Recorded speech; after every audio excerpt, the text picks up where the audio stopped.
Hello and welcome to the Sportscast podcast. This week, myself and Jordan look back over the Saudi Arabian Grand Prix, the Anthony Joshua fight in Saudi Arabia, and the first Saudi Arabian Riyadh snooker, along with a roundup of the weekend of the Six Nations, and discuss all things Red Bull.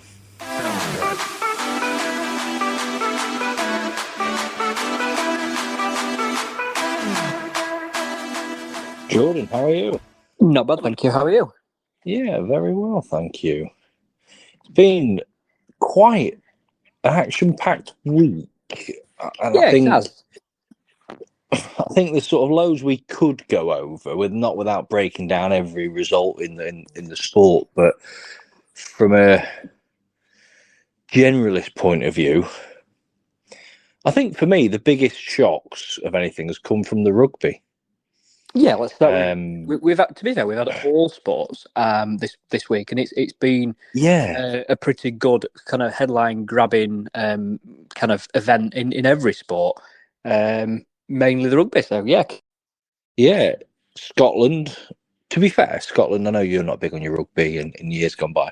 Scotland have always been. It's always been your England, your France, your Ireland, your Wales, your top four. Generally, two teams for 3 or 4 years, and then the other two teams and things like that. So at the minute, it's Ireland and France, the better two, theoretically. Scotland and then Italy, but Scotland have been phenomenal in the last few years, and unfortunately, gave Italy their first win on home soil in the Six Nations in 11 years, with the last gasp win. To put in perspective, I had a bet on this weekend on the rugby. I had Scotland to win, England to win, and Wales. Scotland, Ireland, and Wales to win. Oh no! Italy beat Scotland 31-29. Very, very excitingly, and probably unexpectedly, England beat Ireland with the last kick of the game. Yeah, 23-22. I know. Marcus You're not Smith holding his nerve. I know you're not England's biggest fan, but that's no. Quite. Not only is that quite a turnover, but that is kind of a little bit of good fortune from England. But at the same time, England play well. You've still, luck or not, in rugby, you've still got to win. You've still got to get it over the line, and England held their nerve. I'm very, very surprised they haven't been. England, I suppose, a little bit like Wales, a little bit of a rebuilding journey. Or they're not even, but they're not like openly rebuilding. They just seem to be in a bit of nowhere at the minute. Lack a bit of identity, but phenomenally played. I mean, there was so I don't know how much Owen Farrell that played for England is having a bit of a break at the minute. His dad is the coach for Ireland, so he's English, coach of Ireland, and Steve Borthwick. Them two during the first half having a bit of give and take between each other. You don't normally see that at rugby. The coaches are normally up in the stands. Then, anyways, they walk down the tunnel, and there's rumours of a little bit of a kerfuffle between the managers at half time down the tunnel. Oh, which is always nice to see. And then today, Wales and France, with what was up until about the 65th minute, a very back and forth game. One team would take the lead, the other team would nick it again by a couple of points, back and forth, but then France absolutely trounced Wales 45-24, which meant that all three teams on my bet actually lost. Surely get something back for that, like a dummy prize. So here's your residential rugby co-host, and he got all three teams wrong. But you're betting from the heart, not your head. No, I'll be honest, there was a bit more thought that went into that, but not this week. There was a race. There was two events in Saudi Arabia this weekend. So let's start with the one that you're very familiar with. Yes. So the Saudi Arabian Grand Prix took place this weekend. And not only is it a track that I'm extremely fond of, I do really like the Jeddah track. We're actually going to get a new track next year. Really? Did you see this or not? No, this is only the 21, 22, 23, 20. It's only the fourth year of the race. So they will be relocating the race. It's still going to be in Saudi Arabia, but obviously they're relocating it to a purpose-built kind of race arena race. So it's no longer going to be a street circuit. And not only that, the biggest kind of story of this is that there will be a 30-meter, which is a roughly like 8 stories or something like that, 30-meter elevation. Yeah, it's basically an overpass. Yeah, but if this, so let's take Romain Grosjean for instance at Bahrain where he went through. Yeah, and you've got, I think it was might have been at Hungary, it might have been at Monza where Stroll collided with a teammate, which at the time might have been, I can't get it in my head. There's 2 incidents I'm thinking of. Zhao might have been Silverstone with George Russell where he nearly went over the fence. Yeah. So look, they've got a lot of money. They're gonna put some. I've seen this argument loads of times on Twitter and TikTok over the past few days. They're gonna put some precautions in place. They've got the money to do it, and I get that there's instances such as Zhou Guanyu and Grosjean, but they are racers at the end of the day, and there has to be a line between safety and entertainment. Of course, there does, but I am 100% certain that line will be absolutely firmly drawn with a Sharpie. As long as it is, I think I wasn't a fan of the halo when it came in. I thought it was stupid, even though it was unfortunate and obviously horrific that what happened to Jules Bianchi. I don't believe the halo should have came in, but very quickly we've seen incidences where I think you could argue it saved people's lives. It saved 2 people's lives for sure. It saved Lewis Hamilton's life and it saved Grosjean's life, hands down, no arguments. In the same race where it was Bahrain, where it saved Grosjean's life as well, you could argue. Yeah. Didn't Stroll flip on his top a couple of laps later on the restart? I can't remember. Probably. Yeah, I think he did. I think. But yeah, the Saudi Arabia Grand Prix. So obviously Max on pole, Leclerc second, and Perez third. Interestingly though, so I want to talk about Ollie Behrman. So Carlos Sainz had appendicitis over the weekend and actually seems to have made a pretty miraculous recovery. He had surgery on Saturday. He was back in the paddock. Yeah. Sorry, surgery on Friday, and then he was back in the paddock again on Saturday. And his F1 Academy or F2 kind of backup driver, Ollie Behrman, 18 years old. He's actually only the 3rd youngest Formula One driver ever. And he is one. Curious then, who would be the other 2? I don't know the second, but I know Max is the youngest Formula One driver. Right. Don't know because Lando was the youngest British, but interesting. Didn't know that. Yeah. Maybe it's Lando. I'll find out. Yeah, he qualified. Interestingly, I want to talk about this guy because he qualified in 11th, but he was only 0.06 of a second away from Stroll, and his race story basically went from on his own merit, on his own pace, he went from 11th and ended up finishing 7th.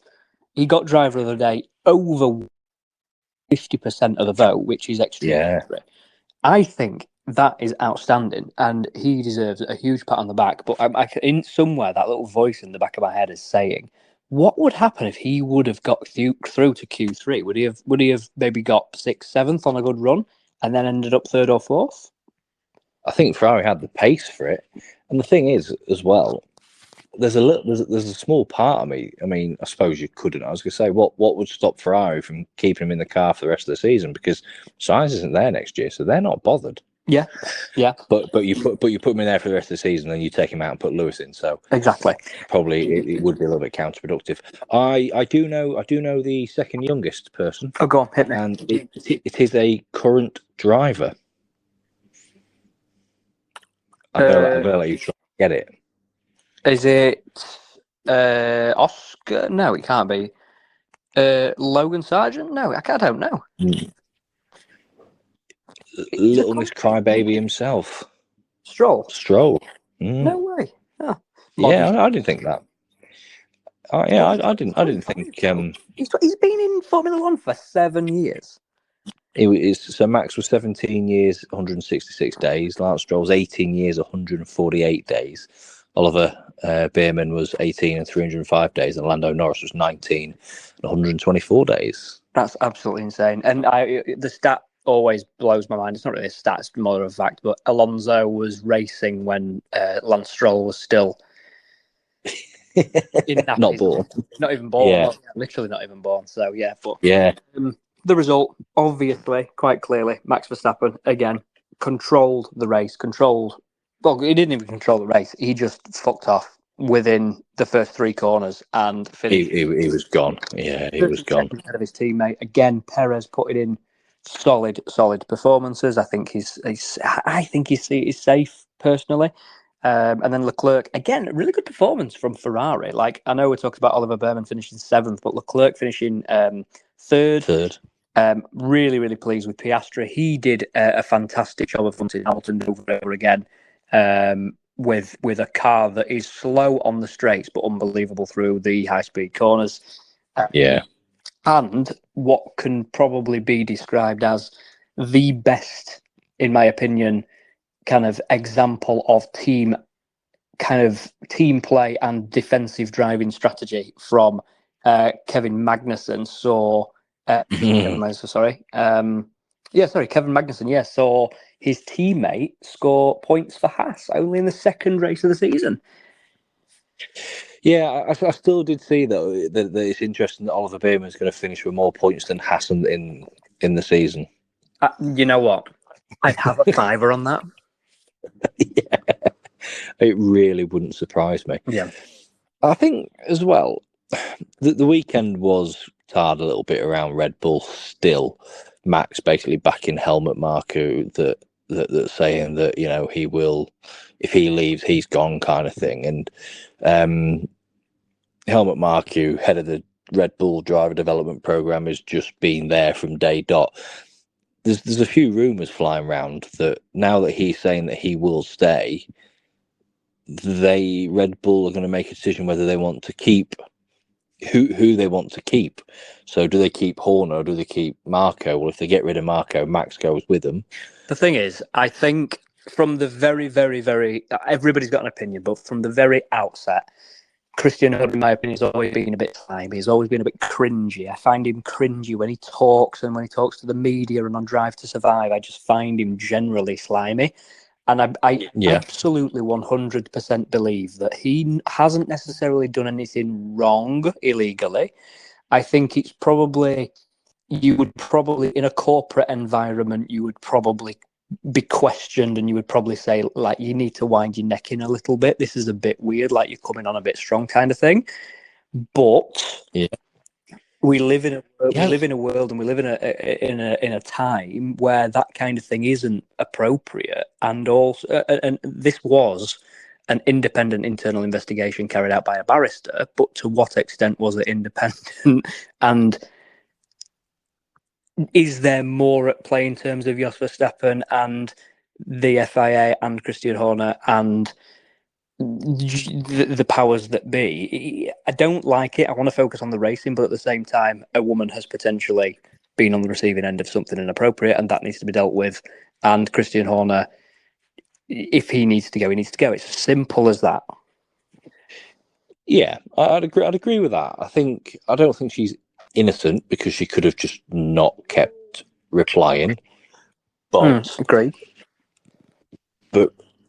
But she wasn't the one that's married with kids that was instigating it. Yeah. Just one more point to make before we move on as well. I think Max will want to be Max is a fantastic driver. He's an outstanding driver. You put him in a Haas and he is not winning Grand Prix. I'm not saying he's going to go to Haas, but you put him in a Merc. The Mercs finished. Where did the Mercs finish? Sixth and eighth, ninth. They're not super. No. They've got really, really good straight line pace, but like they're not good through the corners unless it was a downforce setup error or misjudgment from Mercedes this weekend. But where would he go? Would he go to Ferrari? No, he can't go to Ferrari because they've already got 2 drivers confirmed for next year. Is he going to go to McLaren? No, because they're not a top 3 car. Is he going to go to Mercedes? No, because it's shit. Could he? Could he take one of them to the next level? Yeah, you'd got to have a good car. He's got to stay there until 2026, and he's got to join Porsche or Audi. That's my opinion. Yeah. So the other big event in Saudi Arabia this weekend was the return to the ring of Anthony Joshua on Friday night, fighting Ngannou, who is predominantly known as the hardest hitting person in combat sport ever. He's recorded the hardest punch ever. So, Anthony Joshua been rocked by a few people, coming against one of the hardest hitters, someone that floored Tyson Fury in their third round of their fight. But AJ very easily took him out. Yeah, dispatched him. Do you think the first round knockout shook him? Like it was a hit, wasn't it? Yeah, I think so. It does. He's probably not then found his feet a little bit. He got rocked and put down, and then he got knocked out. And fair play. I've seen the interviews, and Ngannou does come out and he does say, like someone says, did it hurt? And he goes, that's the point of a knockout. You don't feel it, kind of thing. Yeah. So, I think he's been hit. He's been hit hard, put down. Like that was a legit. I mean, it looked pretty nasty the way he fell on the back of his leg. But I guess it's now up to Tyson Fury to get rid of Usyk and get that big fight. I saw them asking Anthony Joshua on the grid before the race, sort of, because obviously he's got an invest in Alpine, hasn't he? So he was there, but lost your money. He really lost his money this year. But he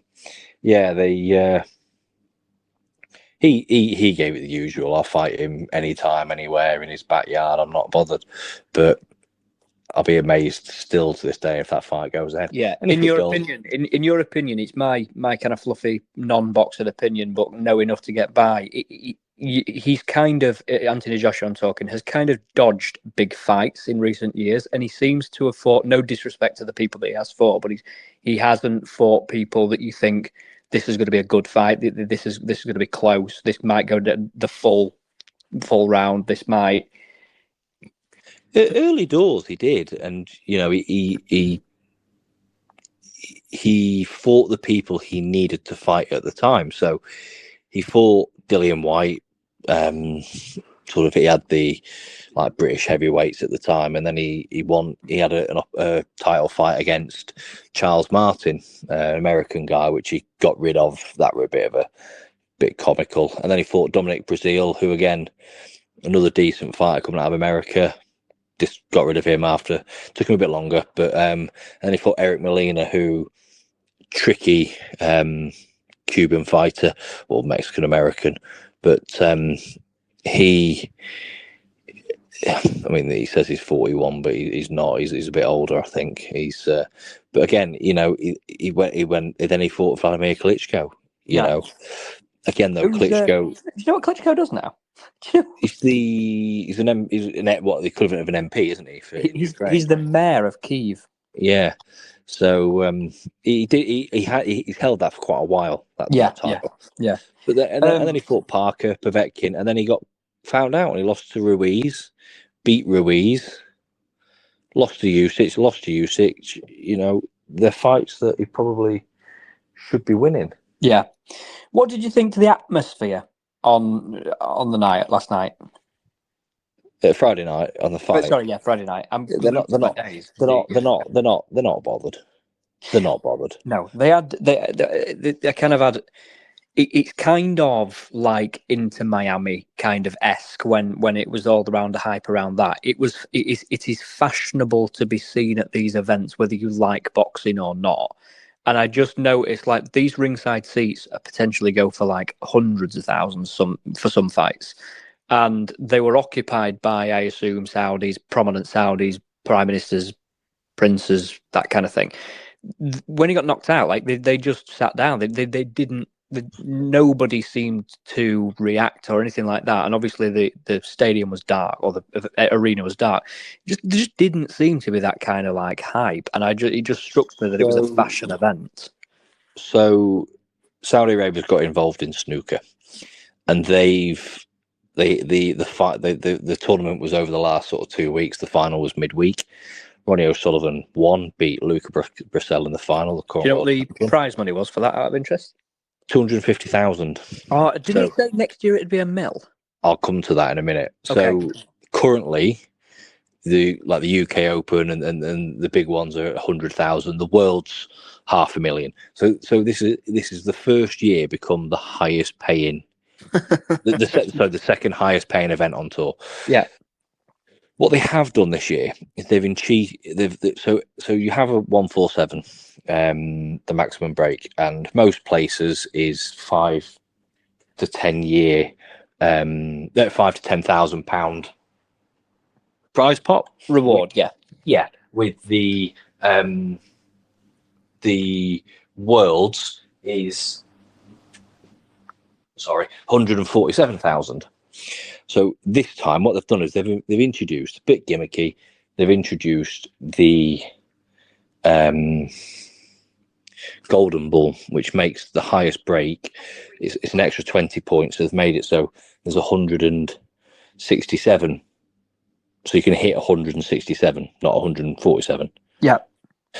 You get that, you got $500,000. And whilst Ronnie was giving his end of tournament speech, the advisor guy who's the chairman on the board of directors interrupted him and just said, but next year it's going to be $1 million. And just as quick as that, it wasn't even like an official thing. He just interrupted Ronnie O'Sullivan midway through his speech. But there was a thing earlier on in the tournament where John Higgins was on for a 147 and he pulled up on a shot, and it was because people were just walking round in his eye line, not sat in the seats. Yeah, they just was not bothered. And I would argue as well. I mean, there's plenty of Brits. There's plenty of Brits in Saudi Arabia. There's plenty of Brits in Dubai and stuff like that. But I would argue that snooker, although it's a big sport, it doesn't draw 65,000 people on a Wednesday and on a Saturday. No. As in a capacity stadium, but then again, you wouldn't have 65,000 people around one snooker table. Don't get me wrong, but Saudi Arabia as a host nation for anything, you're not going to draw locals, and it would cost an extortionate amount to go out there if you were to support that. For example, I mean, if England play, sorry, not England, if Arsenal play, I don't know, Bayern Munich, you can get a flight to Munich for £29. You can get a hotel for €50. You can get 10 pints for €50, and you can have a really good time. You can all under €250. That's not going to be able to happen with these kind of events that are being poached. And obviously, just like the Live, the players are going to go for it, because who's not going to turn down the highest purse ever in the history of snooker? You just wouldn't on the very, very first event. Yeah, and they all, players have gone out there, they've played, and people have given it the usual human rights part of it. But he's just sort of gone, I just want to play snooker, and I want to go for. They've all said it. I want to go for the money. We don't get the money of these big superstars because they don't. The snooker players, they're not hard up. You do get people not on a lot of money that linger in the ranked 50s and 60s in the world. But if you rank in the 50s and 60s in the golfing world, you're still getting tens of millions of pounds a year. Yeah. Mm-hmm. Definitely. So, and that's similar to the darts as well. Like they did a Bahrain Open a few weeks ago, and actually the BetMGM Premier League darts, it's only 16 players. Yeah. I think qualifying gets you into the top 16 and then top. This is similar with the snooker. They didn't go out and have a massive format, so and it's still shorter format. The final was only best of 9, so in the Worlds it's best of 35, so a little bit different. This week coming, we've got Champions League is back with Arsenal at home being 1-0 down. A little bit of lower league football, but nothing too major. Wednesday night, again, it's Champions League, no British teams involved. Thursday night, Europa League and Conference League.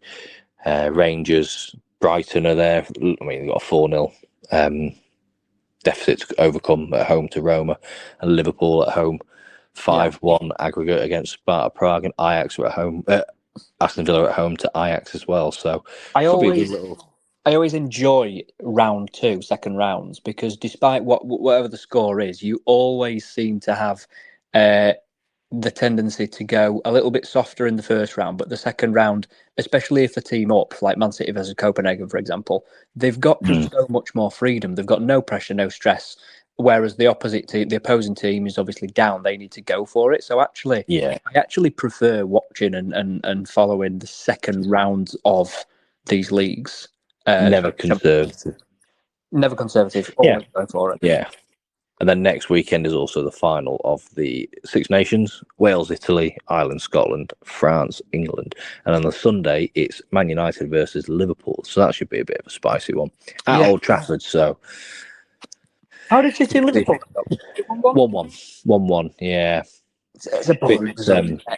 It is. Liverpool were denied a Stonewall penalty right at the end. It's got to be Stonewall for me to come out and say it. So, so the top of the Premier League then, 1 point splits 3. Yeah. Interesting. Yeah, it's going to be tight. 10 games to go. Let's see what happens. James will be back with us next week. So I'd love to hear his thoughts around Arsenal and all things that they've done great recently. Or not so. I'll speak to you next week. Take care. Take care.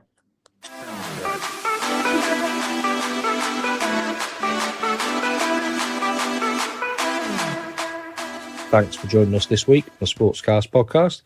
As normal, you'll get us on our social media, Instagram and X, formerly Twitter, at SportscastPod UK. Join us again next week.